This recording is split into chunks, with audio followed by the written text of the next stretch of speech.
kalala, kumusta? Kumusta ang booking mga kalala? So, tayo ay first booking pa lang kasi inabot tayo ng lunch break. So, yung booking natin first pick up is in Malabon. So, andito tayo ngayon sa bumabaybay na tayo sa may Caloocan South, papuntang Maynila. Going to Parañaque tayo. So, ang dumating tayo doon sa pick-up point natin ng past 12, hindi nag-note si customer, hindi nag-advise si client na may lunch time pala doon sa pick-up point. So, wala tayong choice kundi maghintay, kesa naman mag-cancel na naman tayo ng booking, lagot na naman tayo sa system ni Lala. Ang nangyari, sabi 1 o'clock. So 12:17, kung ibabase natin sa waiting time natin sa mga client at ibang mga bagong Lalamove rider o driver na mga 4-wheeler, waiting time po natin is maximum of 30 minutes.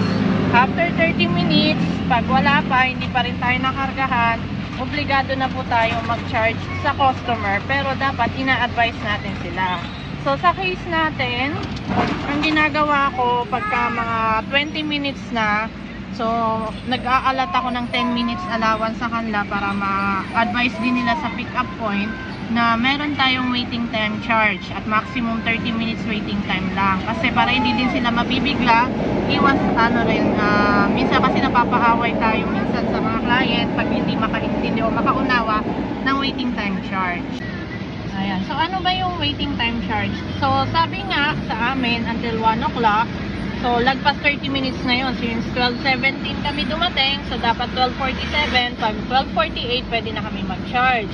I-consider na lang sana namin na wala na lang waiting time charge yon since lunch break nga. At saka, counting minuto lang naman yung nadagdag.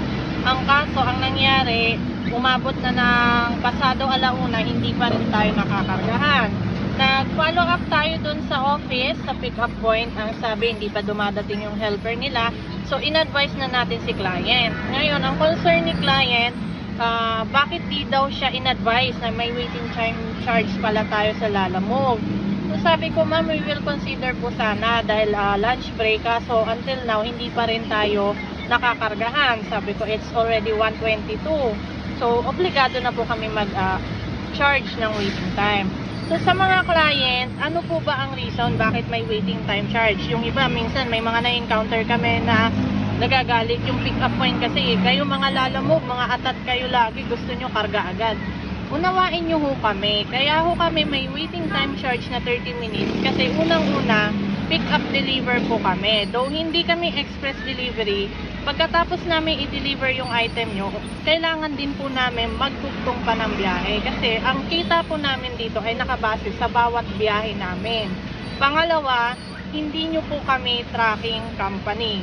Ang tracking company po kasi, ang pinagkaiba niya sa Lalamove, pag tracking company, obligado sila pumila kung kailangan pumila dun sa pagdidelivera nila, samantalang kami ay hindi. Ang obligation lang po namin, pick up and deliver.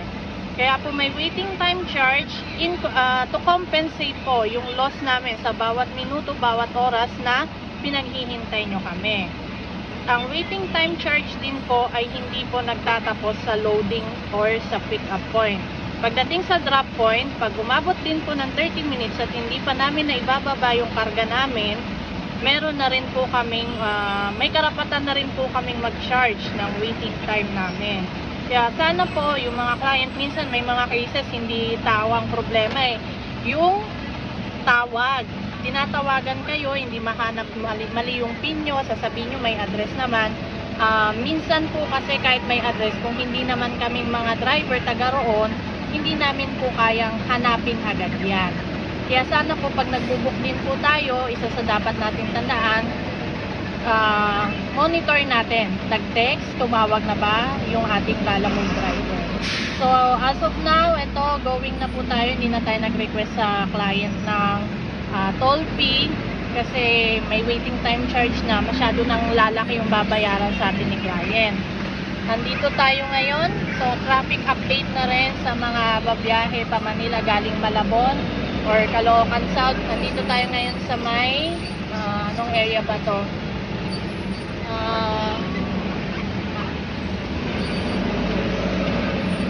Ayan. Ayan, malapit po tayo sa LRT station ng 5th Avenue. Ayan, 5th Avenue bound to papunta tayong south, pa Manila tayo. So, ingat mga kalala and hopefully madugtungan natin to pagdating ng Paranaque. Ride safe!